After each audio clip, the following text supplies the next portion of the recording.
It began in a time of violence and corruption, when the world had turned away from God. Everywhere he looked, the thoughts and desires of people's hearts were only evil all the time. And it repented the Lord that he had made man. But in the midst of the darkness, there was one man who walked with God. His name was Noah. Unlike the rest of the world, Noah was righteous. He lived with integrity, and he listened to the voice of the Lord. One day, God spoke to Noah. His words were heavy with judgment, but also filled with mercy. The end of all flesh has come before me. The earth is filled with violence.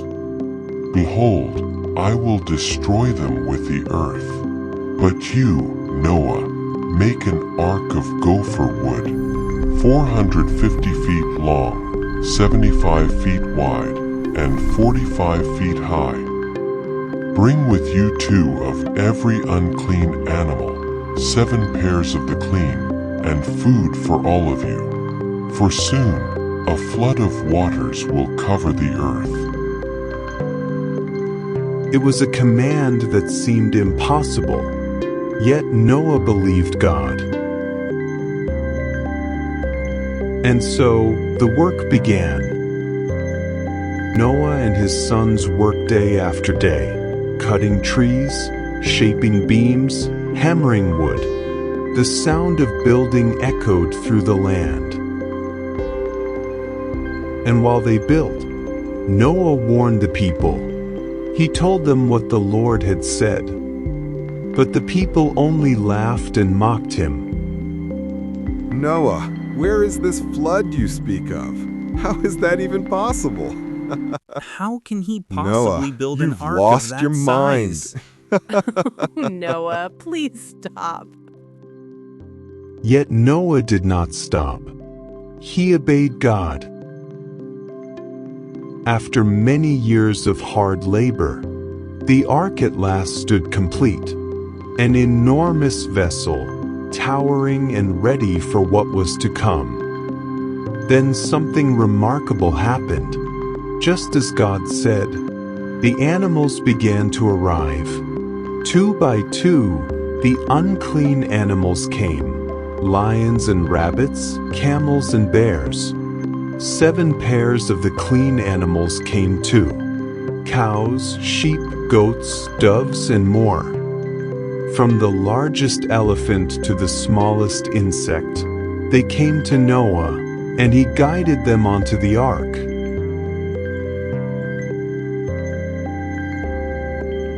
At last, Noah and his family entered the ark, 8 people in all, and then something amazing happened. The Lord himself shut the door. And then it happened. The skies opened. The fountains of the deep burst forth. Rain poured in sheets. Drop after drop. Stream after stream, until the land was swallowed.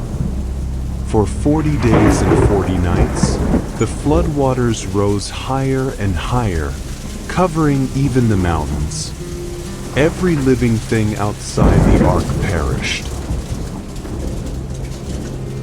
Inside the ark, days turned into weeks, and weeks into months. Noah's family listened to the roar of the storm, the creaking of the ark, and the many sounds of the animals sheltered with them. But through it all, the ark floated safely, for God remembered Noah. Finally, the rain stopped. The waters began to go down. The ark came to rest on the mountains of Ararat. Noah sent out a raven, and it flew back and forth until the land began to dry.